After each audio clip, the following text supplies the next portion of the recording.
metode, kenapa sih dibilang metode gelombang gitu? Pada dasarnya metode gelombang itu adalah analisa dari pergerakan market, polanya tuh cenderung dia berulang gitu. Jadi kalau aku sama Om Reza tuh selalu bilang bahwa sejarah itu akan terulang kembali gitu. Jadi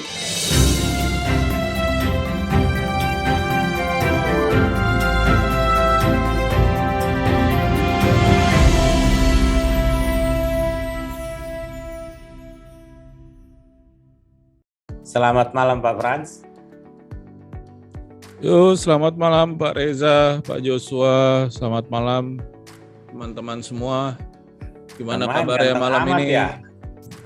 Iya, kutukan Om. Oke. Oke. Bikin webinarnya di garasi atau itu hanya efek? Tinggal ini ruangan yang kosong Om. Oh siap. Sisanya udah kayak pasar nih soalnya di rumah. Aku tahu itu belakangnya moge ya. Iya, tapi ditutupin lah, nggak enak juga. Motor gemes. Oke. Oke. Kita udah lama banget nih kita nggak pernah ketemu gitu ya. Kita udah berapa lama ya? Om sekarang udah mulai sibuk lagi ya. Gimana ceritanya pekerjaannya di kantor situ? Bukan di kantor sih ya, di lapangan kayaknya ya. Soalnya agak-agak gelap gitu.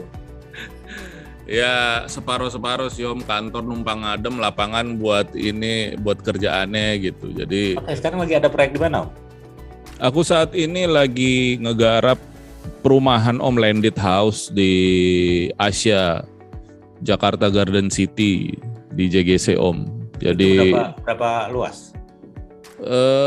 Itu areanya ada sekitar 60-an hektar, 65 hektar. Itu kita lagi bangun, udah ada 3 klaster dan masih ada 2 klaster ahead di tahun ini, kita lagi coba geber lagi. Ya cukup banyak lah Om, mulai komersial area. Saya malam ini mau sedikit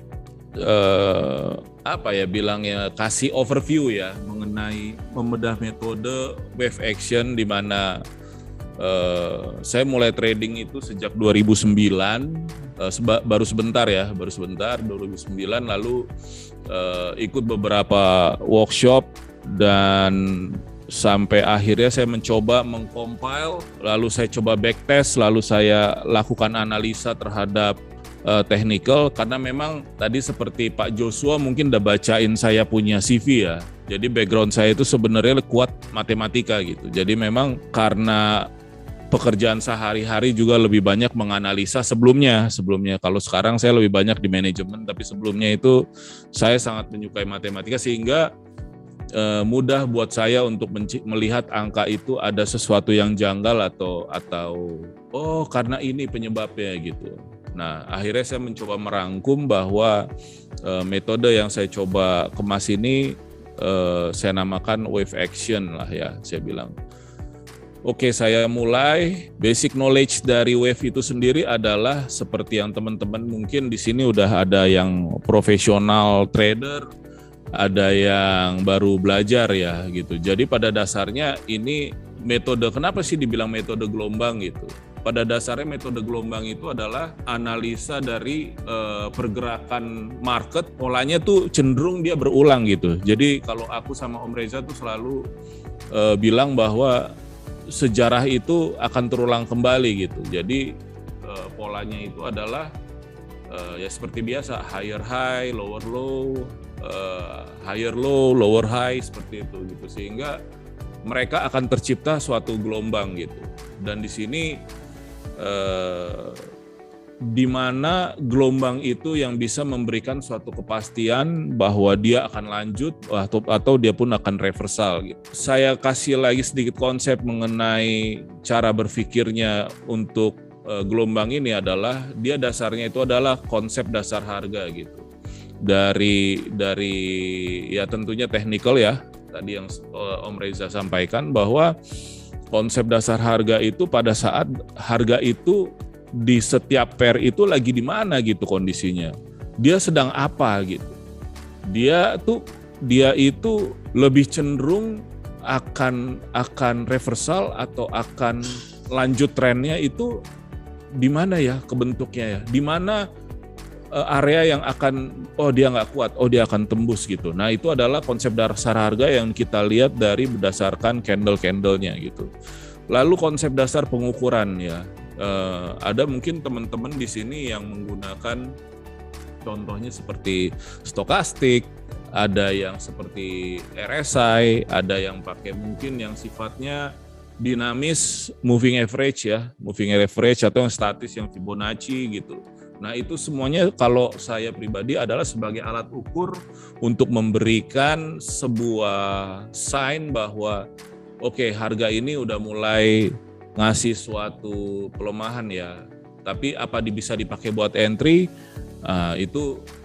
itu pengembangannya nanti ke depannya gitu.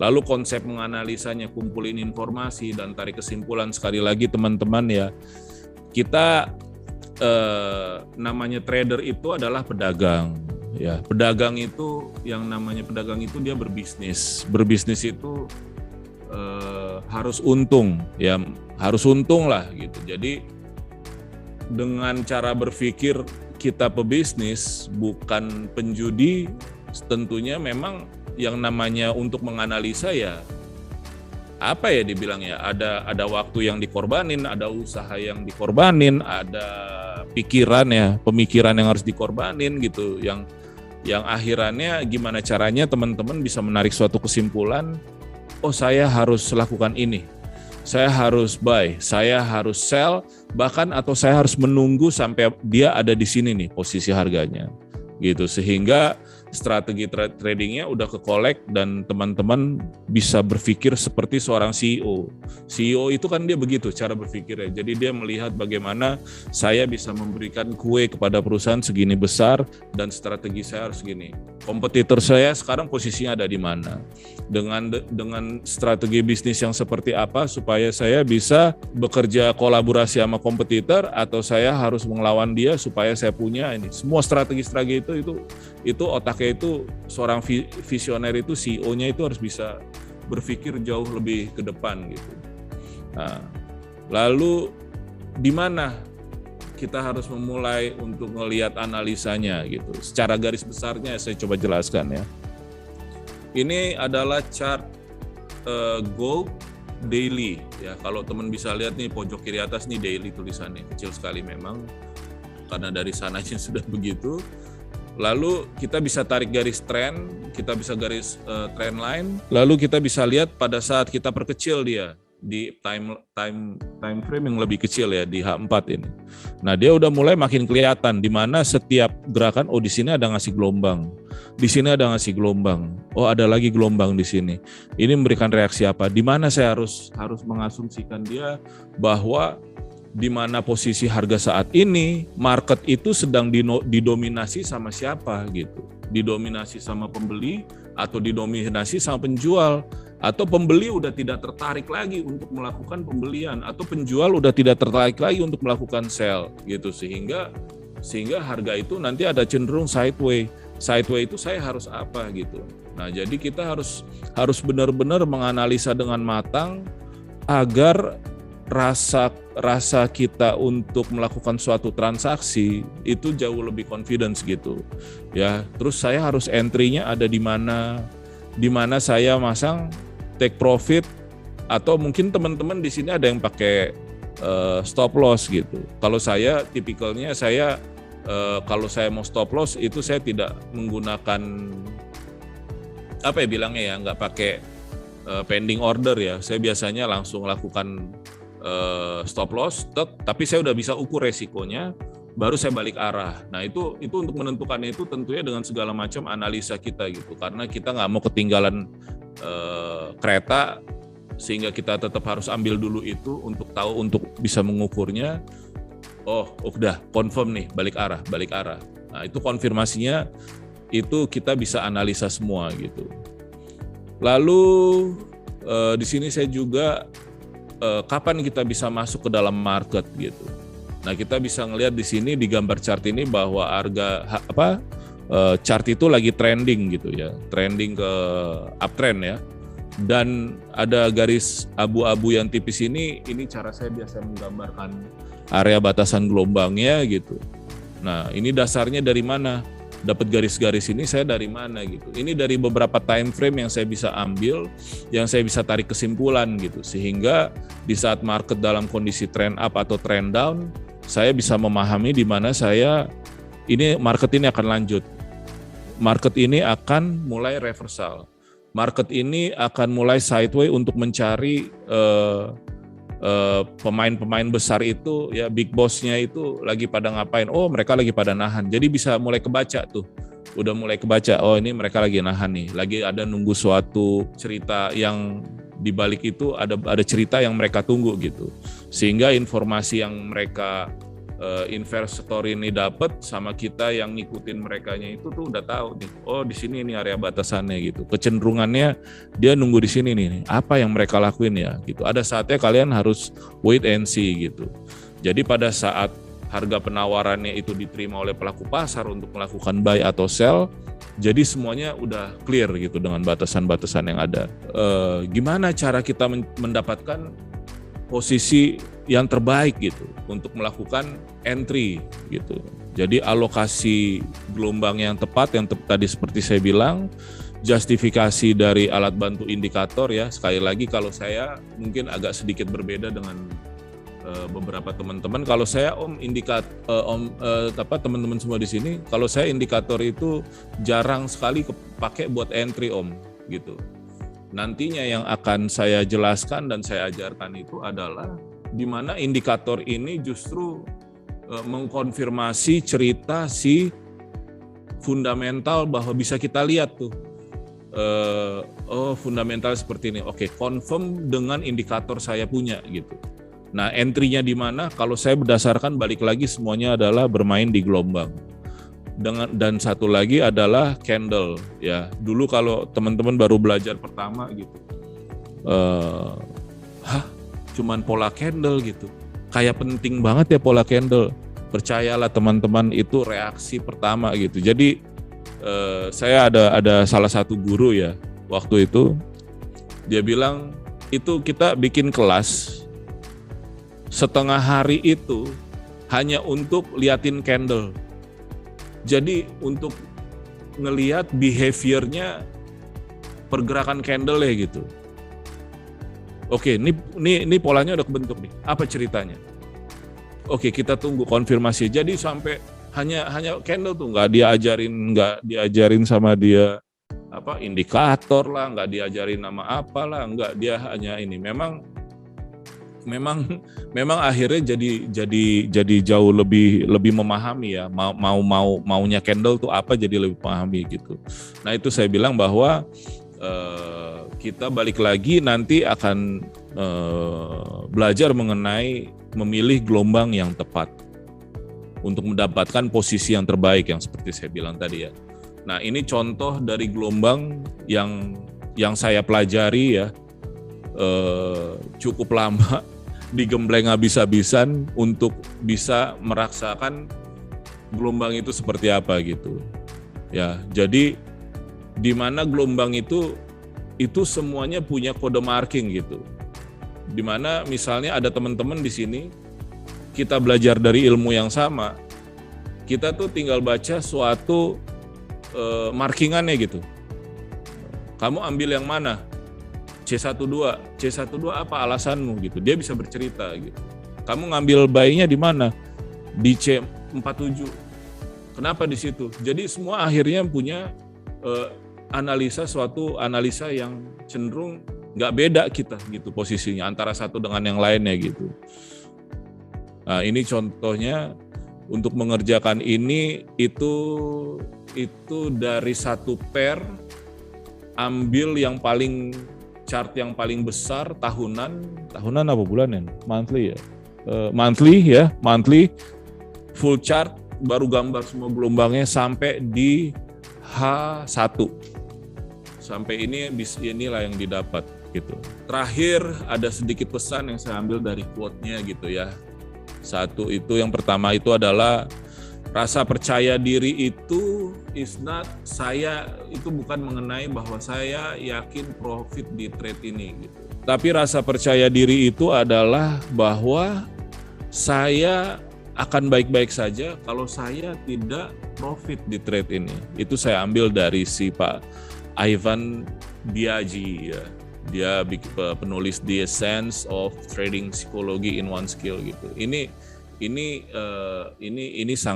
sangat membantu sekali untuk teman-teman yang mungkin ada memiliki mind blocking ya. Saya dulu punya mind blocking yang cukup cedera serius ya. Itu sampai saya konsul sama Om Reza itu beberapa kali, gimana caranya ya Om, saya trauma karena saya pernah kehilangan, saya pernah bikin testimoni di sini, saya cerita saya pernah kehilangan 2 mobil Mercy ya teman-teman semua. Jadi itu padahal udah yakin tuh sama analisa kita, tapi ngekliknya aja tuh geter tuh. Tangan tuh nggak berani gitu, sampai akhirnya bisa pulih. Dan bila mana teman-teman punya masalah dengan hal yang ini, nanti kita bisa ngobrol gimana saya bisa pulihnya ya gitu.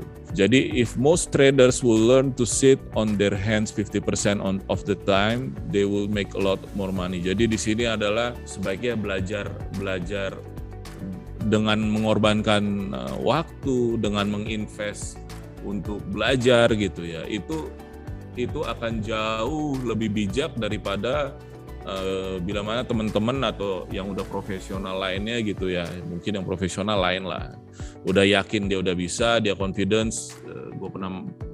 Saya pernah berapa persen gitu dalam 1 bulan 100%, 200% gitu, sehingga tinggal naruh buat diinvest aja gitu, buat di trading kan. Kalau saya prinsipnya adalah saya mau duduk belajar dulu gitu sampai saya benar-benar yakin, sehingga saya punya confidence untuk melakukan semua analisa dan melakukan trading gitu sebagai seorang profesional trader ya. Ada lagi ini, sekali lagi ini yang terakhir mengenai mindset ya. Don't worry about what the market's going to do. Worry about what you're going to do in response to the market gitu. Jadi kebanyakan ini, kemarin saya sempat diskusi sama teman-teman, ngobrol gitu ya. Jadi dia udah khawatir dengan, wah market nih mau kemana nih ya? Ini market mau kemana nih gitu. Tapi kalau saya itu lebih prefer, saya bilang sama mereka, lebih baik kamu merespon gerakan market itu, kamu mau apa gitu. Itu yang saya bilang tadi, kamu mau balik arah, kamu tahu batasan weak rejection-nya udah ditembus, key structure-nya udah ditembus, ya tinggal balik arah toh gitu. Sampai mana balik arahnya, ya itu diukur lagi itu gitu. Jadi kadang gini, floating minus ditahannya lama banget. Giliran yang floatingnya udah profit, cepet-cepet di close gitu. Karena apa? Dia nggak punya dasarnya di mana pola harga itu akan bergerak di mana sampai mana gitu. Jadi itu yang sangat disayangkan. Dia hanya menguasain entry-nya ada di mana, tapi dia tidak menguasai di mana market itu dia akan melakukan rejection gitu. Padahal sebenarnya dia masih bisa untuk bertahan. Tapi giliran yang minus 2 minggu, 3 minggu ya ditahan, targetnya apa? BEP gitu. Padahal sebenarnya dia bisa ngerespon sesuatu di situ bila mana analisanya dia cukup matang gitu dengan mengkolek semua informasi. Jadi itu aja malam ini teman-teman dari saya penjelasannya. Di sini ada IG dan kontak saya, mau diskusi. Kalau misalnya untuk kita mau lanjut ke tahap berikutnya, mungkin bisa kontak teman-teman di Menara Imperium ya. Dari saya itu aja, Pak Reza, Pak Joshua, monggo di